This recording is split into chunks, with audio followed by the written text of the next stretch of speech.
Déjà à mes côtés, Christophe Dansette pour l'Info Éco. Bonjour Christophe. Bonjour Damien. On part aux États-Unis, on va presque parler d'environnement. Enfin, c'est un peu lié. Le grand oléoduc des États-Unis, presque entièrement paralysé en raison d'une cyberattaque. Un mot d'abord, Christophe, sur cet oléoduc, car il est absolument stratégique pour les États-Unis. Oui, je ne sais pas s'il est très pro-environnement cet oléoduc, mais en tout cas, oui, c'est le plus grand oléoduc des États-Unis, près de 9000 km de long, et on va le voir sur cette carte-là qui apparaît, puisqu'il transporte du pétrole raffiné qui part du golfe du Mexique jusqu'à la région de New York, le New Jersey, et donc il approvisionne des villes très importantes comme Houston au Texas, comme Charlotte en Caroline du Nord, puis plus généralement Baltimore, Philadelphie, Washington surtout, et puis je disais jusqu'à la région de New York. Et puis aussi des aéroports très importants, en particulier celui d'Atlanta, qui est finalement le principal hub aux États-Unis. Au total, cet oléoduc qui transporte 2,5 millions de barils par jour. C'est environ 400 millions de litres de pétrole par jour. Il approvisionne donc 45%, soit ça fait presque la moitié du carburant consommé sur la côte est des États-Unis. Donc c'est extrêmement important. Et même si ces dernières heures, la compagnie affirme avoir pu rouvrir certaines petites lignes, les principales sont toujours à l'arrêt, et avec le risque que si la situation devait perdurer pendant quelques jours encore, eh bien, d'une pénurie de carburant sur l'ensemble de la côte est des États-Unis. On voit que c'est évidemment extrêmement grave, puisque ça pourrait avoir des conséquences sur les transports de marchandises, sur le transport de public, et puis surtout aussi sur le secteur aérien qui commence tout juste à reprendre après la crise de Covid-19 aux États-Unis. D'ailleurs, le président Joe Biden dit suivre la situation de très près,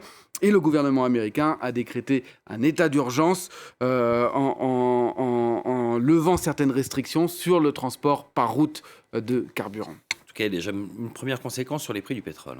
Oui, les prix du pétrole ce matin sont en hausse. L'indice de référence américain, le WTI, dépasse les $65 le baril. Le Brent, lui, dépasse maintenant les $68 le baril. Vous voyez, légère hausse. Et puis surtout à la pompe, pour les consommateurs, eh bien, ils voient eux aussi une forte hausse ces dernières heures du gallon, puisque c'est la mesure américaine qui c'est environ un peu plus de 3,5 litres d'essence. Et ce gallon, il se rapproche des $3, c'est-à-dire 6 cents de plus qu'il y a une semaine, et c'est surtout 60% de plus qu'il y a un an.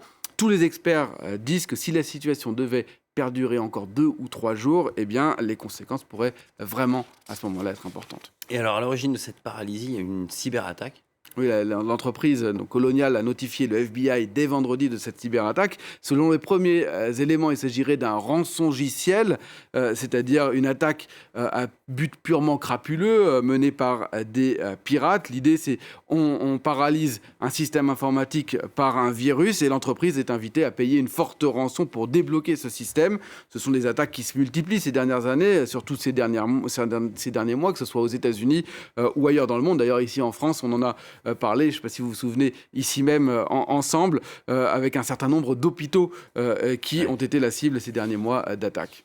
Et donc ces attaques, elles sont d'ailleurs de plus en plus nombreuses. Oui, 2020 a été une année record pour les cyberattaques, avec la multiplication évidemment du télétravail en raison de la crise du Covid-19. Eh bien, des pirates ont saisi la brèche et ont prospéré, avec des attaques venant parfois de pirates crapuleux, mais aussi parfois de gouvernements, avec des buts, dans ce cas-là, politiques. L'exemple le plus marquant, c'est évidemment l'attaque qui a visé le logiciel SolarWinds, qui a paralysé plusieurs agences fédérales américaines, et aussi une quantité d'entreprises de tout premier plan. C'était en décembre 2020, et à ce moment-là, Donald Trump avait pointé du doigt la Russie, à tel point qu'il y a quelques semaines, le patron de la Banque centrale américaine, Jerome Powell, a estimé que les cyberattaques étaient aujourd'hui la plus grande menace pour l'économie mondiale.